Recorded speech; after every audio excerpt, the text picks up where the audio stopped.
പേവേർട്ടുകളുടെ കൂട്ടം ഒരു സ്ത്രീ ഒറ്റയ്ക്കാണ്, ഡിവോഴ്സ്ഡ് ആണ്, വിഡോ ആണ് എന്നൊക്കെ മനസ്സിലാക്കി കഴിഞ്ഞാൽ ഈ കൂട്ടം എല്ലായിടത്തും ഉണ്ടെന്നേ. നിങ്ങളുടെ പാസ്പോർട്ടിൽ ഹസ്ബൻഡിൻ്റെ പേരില്ല എന്ന് മനസ്സിലാക്കി തുടങ്ങുന്നിടത്ത് വെച്ചിട്ട് നിങ്ങളുടെ മോശം കാലം ആരംഭിക്കുകയാണ് എന്ന് തൊഴിലിടത്തിൽ അനുഭവിച്ചിട്ടുള്ള സ്ത്രീയാണ് ഞാൻ എൻ്റെ സർവൈവലിന് വേണ്ടി വളരെ കഷ്ടപ്പെട്ടിട്ട് ഞാനൊരു ജോലി നേടുന്നു.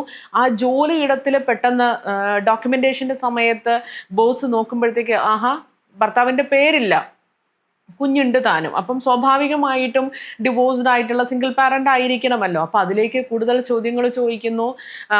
വേറെ മാരി ചെയ്യാനുള്ള താല്പര്യമുണ്ടോ എന്ന് ചോദിക്കുന്നു. വളരെ സത്യസന്ധമായിട്ട് നമ്മൾ അവിടെ കാര്യങ്ങൾ പറയുന്നു. നമുക്ക് അങ്ങനെയുള്ള പ്ലാനുകളൊന്നും എന്തായാലും ഇല്ല, കുഞ്ഞാണ് പ്രയോറിറ്റി എന്ന് പറയുന്നു.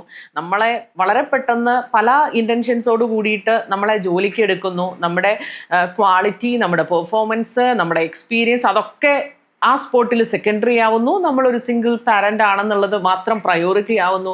ജോലിക്ക് കയറുന്ന സമയം മുതൽ പിന്നെ നമ്മുടെ ശനിദശ ആരംഭിക്കുക. ഞാനിത് വ്യക്തി ജീവിതത്തിൽ അറിഞ്ഞിട്ടുള്ള ഒരാളാണ്. അതിൻ്റെ അങ്ങേയറ്റം വരെ അറിഞ്ഞിട്ട് എൻ്റെ ഫാമിലിയുടെ പില്ലർ എന്ന് പറയുന്നത് ഞാനാണ്.